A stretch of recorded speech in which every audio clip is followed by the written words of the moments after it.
안녕하십니까. 노후 설계에 대해서 말씀드리겠습니다.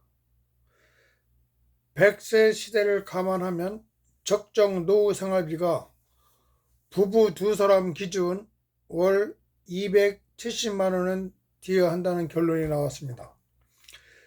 100세 시대를 고려하면 노년의 부부가 은퇴 후 20년에서 30년까지 안정적인 삶을 유지하기 위해선 이 같은 노후 수입이 안정적으로 유지돼야 한다.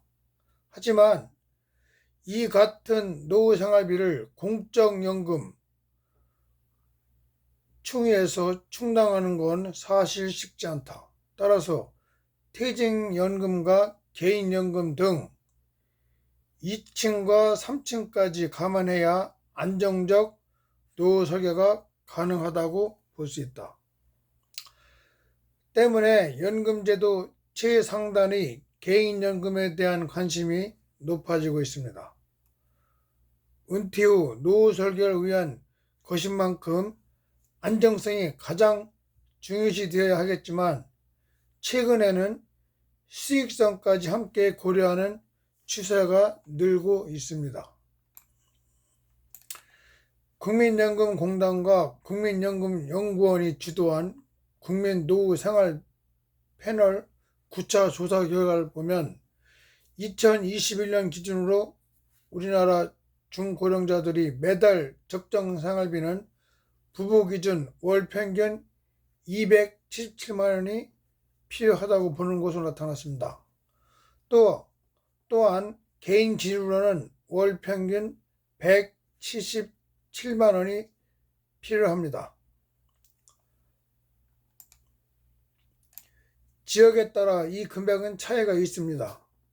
서울의 응답자들은 부부 기준 월 330만 원가량 필요하다고 답했습니다. 그에 반해 도 단위 직역에서 258만 7천 원으로 액수가 낮아집니다.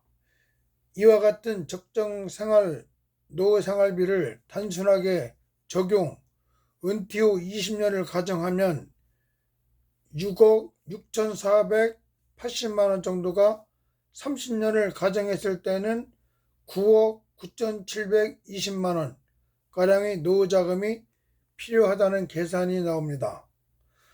물론 노후 설계 때 이와 같이 단순 곱셈을 하진 않습니다. 일반적으로 노후 생활비는 은퇴 전 생활비의 70% 정도로 생각하면 된다는 말입니다. 실제로 가계 지출 통계를 살펴보면 연령대가 높아질수록 지출이 감소하는 모습이 나타났습니다. 가령 은퇴 직후에는 여전히 활동이 왕성하므로 은퇴 전에 비해 생활비 수준이 크게 달라지지 않습니다. 하지만 나이가 들수록 활동이 감소하면서 배우자 사망 등의 상황이 반영되면 노후 생활비 필요액도 점점 줄어듭니다. 이와 같이 노후 생활비에서 주요 지출 항목을 꼽아보자면 주거 관련 비용, 의료비, 여가 활동비, 비소비 지출, 학자금이나 자녀 결혼자금 등의 기타 비용 등을 꼽을 수 있습니다. 이 중 주거 관련 비용은 은퇴 이후에도 꾸준히 발생하게 됩니다. 또한 연령대가 높아질수록 부담이 높아지는 지출이 있는데 바로 의료비입니다. 여가 활동비의 경우 은퇴 초반에 집중적으로 발생하는 비용입니다. 아울러 고정적으로 발생하는 세금이나 건강보험료, 이자 비용, 경조사비 등의 비소비 지출 부분도 감안해야 합니다. 사적연금 중 퇴직연금을 제외한 개인연금으로 볼 수 있는 대표적인 것이 연금저축입니다. 연금저축은 연금저축보험, 연금저축펀드, 연금저축신탁 등이 있습니다. 이 중 연금저축신탁은 지난 2018년 이후 판매가 중단됐습니다.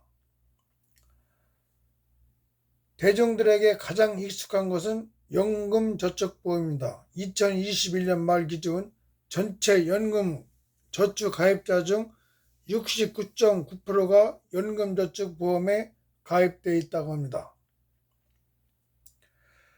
우선 연금저축보험의 장점은 안정성이라고 볼 수 있습니다. 구체적으로 원금이 보장되고 복리 제공되고 최저보증금리 보장 등의 장점이 있다고 생각합니다.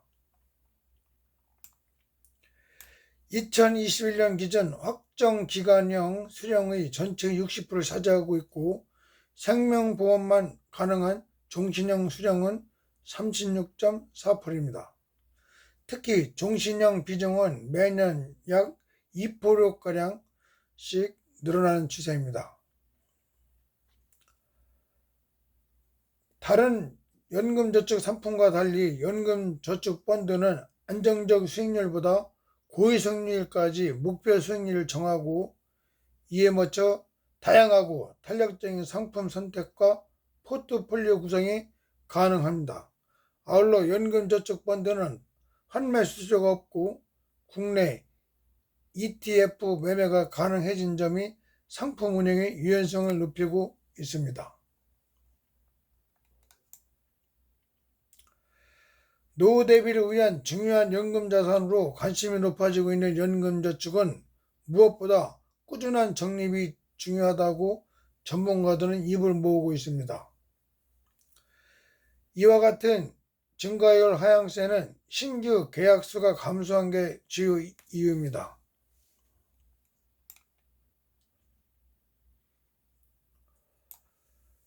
따라서 최대한 연금저축을 중도 해지하지 않고 유지하는 방법을 찾는 것과 어쩔 수 없는 상황에선 최대한 세금을 아끼는 방법을 찾는 게 필요하겠습니다.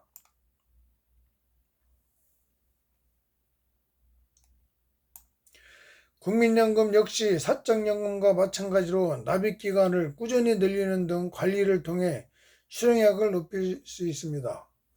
예를 들어 퇴직 후에도 소액이라도 지속납부를 하는 방식으로 하는 것입니다. 그러나 여전히 공적연금만으로 노후 대비를 하는 건 부족합니다. 사적연금의 또 다른 한 축인 퇴직연금 역시 부동산 공화국 대한민국의 현실을 감안하면 온전히 노후 대비를 위해 쓰이긴 어렵습니다. 개인연금의 적극적 활용에 좀 더 관심을 기울일 수밖에 없는 실정입니다. 감사합니다.